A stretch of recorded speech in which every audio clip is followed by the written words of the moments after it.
Magandang umaga po, Yusek. Ano po ang reaksyon ng Pangulo o ng Palasyo po doon sa desisyon ng Office of the Solicitor General na recusal o pag-atras po na maging kinatawan ng gobyerno sa mga petisyon sa Supreme Court kaugnay po ng pag-aresto kay dating Pangulong Duterte? Iginit po kasi ng OSG na wala nang kahit anong legal obligation ang gobyerno na makipagtulungan sa ICC dahil nga daw po hindi na tayo miyembro ng Rome Statute. Okay. Sa kanya pong manifestation, sinabi he wants to recuse himself to represent because he cannot effectively represent the government. First, okay? Ginagamit po kasi ito ng ibang mga partido na di umanong naniniwala ang Solgen na may kamalian sa ginawa ng pamahalaan sa pakikipagtulungan sa Interpol. Maliwanag po kung inyong nabasa ang manifestation po ni Solgen Maynardo Guevara. Binanggit lamang po niya na siya po ay naniniwala na walang jurisdiksyon ang ICC sa Pilipinas. Yan din naman po ang tinura noon pa ng Pangulo. Pero hindi po niya nabanggit kailanman sa kanya manifestation na mali ang pakikipagtulungan ng gobyerno sa Interpol. Yun po. So kung hindi po niya kakayanin ipagtanggol ang gobyerno, ang mga opisyal po ng gobyerno na tumugon sa Interpol, siguro sa kanya pong damdamin lamang po yun. One follow-up lang po, ma'am. May possibility po ba na palitan ang Solicitor General kasi parang he defied yung mandato niya na maging representative po ng gobyerno sa mga kaso? Wala pa pong napag-uusapan dyan dahil napakabago po talaga nito. Lumabas lang po yata to kagabi. Pero siguro po mas maganda po kung mismo si Solgen ang mag-assess sa sarili niya kung siya pa po ba ay nararapat na tumayo bilang Solicitor General. Follow-up to the same question, Tuesday, New DZBB. Good morning, Yusek. Kung ganun po ang sitwasyon ngayon ng OSG, ano po ang natitirang option or legal remedy ng gobyerno para magkaroon ng representation po doon sa pagtatanggol kay dating Pangulong Duterte sa ICC if meron man na plano ng ganito ang gobyerno? Kailangan po sumagot. Kung sino man po ang respondent sa Supreme Court, hindi po maaaring hindi sumagot. Kailangan po ipagtanggol kung anong ginawa nila at ipagtatanggol po ito base sa batas. Mayroon po bang plano ang pamahalaan natin na kumuha ng legal service ng private counsels to represent the government for that? Wala pa po kami na pag-uusapan kung ano pong balakin dyan, pero sasagot po sila. Kung ito man galing sa gobyerno ng mga lawyers or private, hindi pa po namin na pag-uusapan. But meron, ma'am, na ganong option na gagawin.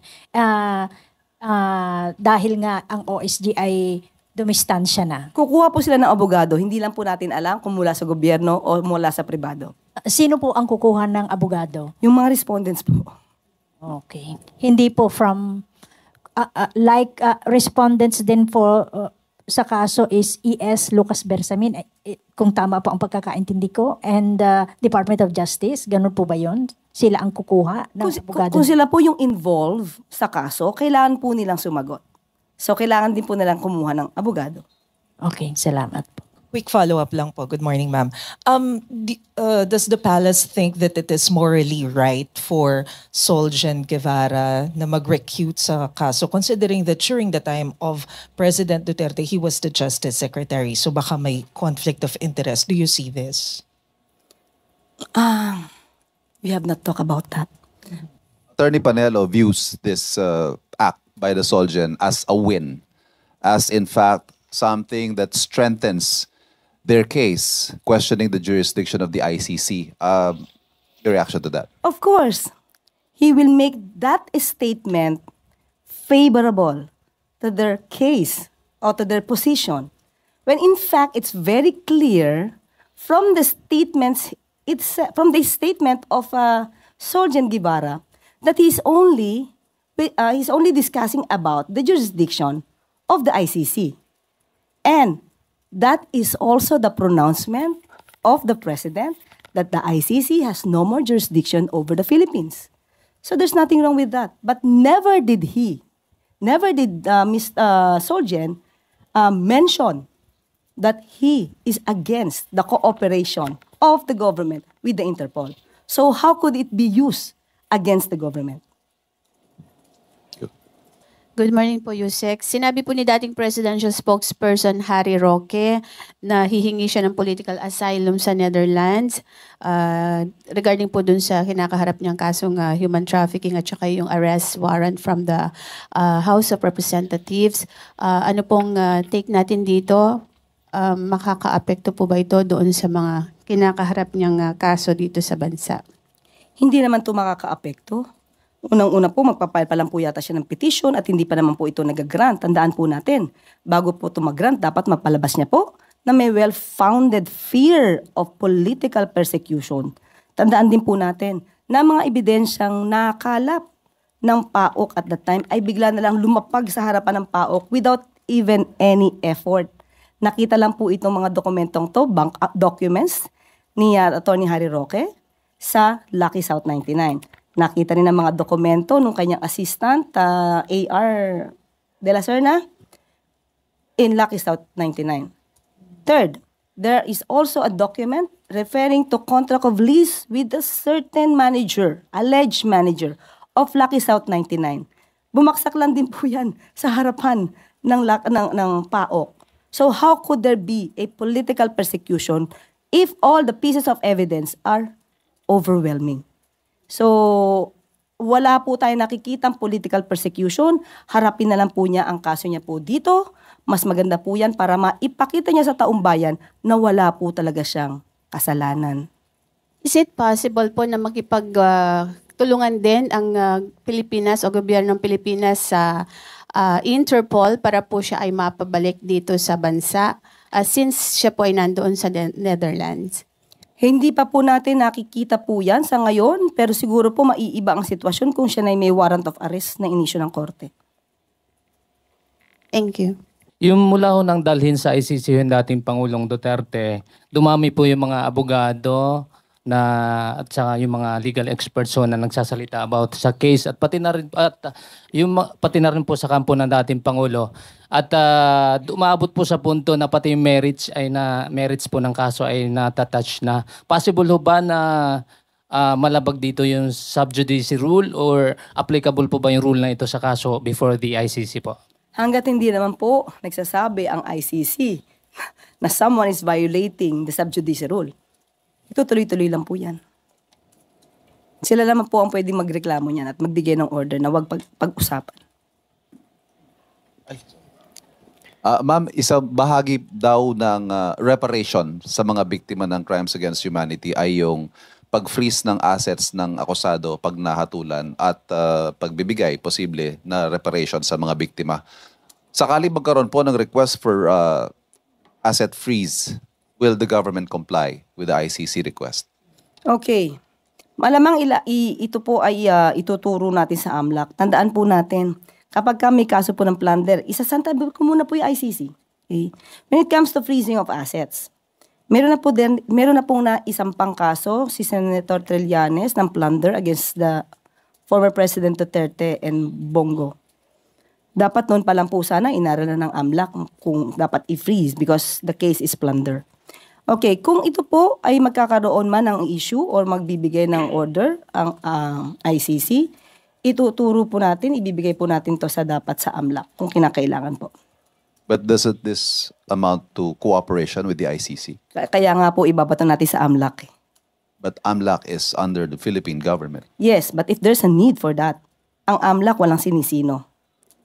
So kung kinakailangan po, para po mabigyan ng reparation damages kung sino man ang masasabing na biktima, din kailangan pong ibigay ang hustisya. It doesn't matter if the request comes from the ICC whose jurisdiction we do not recognize? Yes.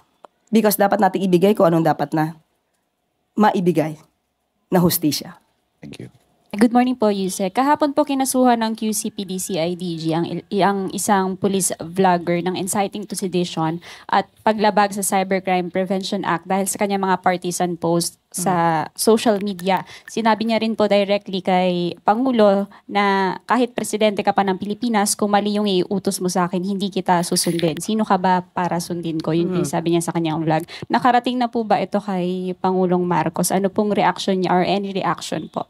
Kahit sino naman po sigurong Pangulo, mabibigla po sa tinuran ng sinasabing opisyal, uniformed personnel. Alam po natin na pagka-uniform personnel, dapat po impartial at non-partisan. So, doon pa lamang po ay may violation na po siya. So, kung ano po yung nararapat na kung meron man pong pagdidisiplina o parusa, siguro dapat lang pong ibigay kung naaayon po sa batas. Ito na rin po ba yung time na dapat umaksyon na yung pala? Since sabi niyo po kahapon na hindi niyo palalampasin yung mga statements na may elements ng inciting to sedition. Yes, kung ito isolated case, kapag may maganito po at talaga pong nananawagan ng panggugulo, hindi po talaga to palalagpasin ng palasyo. Yusek, babalikan ko lang yung ICC. Yung Malacanang ba, it shares the view na yung kaso ng mga pagpatay na nangyari before we withdrew from the Rome Statute, may jurisdiction yung ICC doon? Okay, magandang katanungan yan. Una, ang sinabi kasi ng Pangulo is walang jurisdiction ngayon.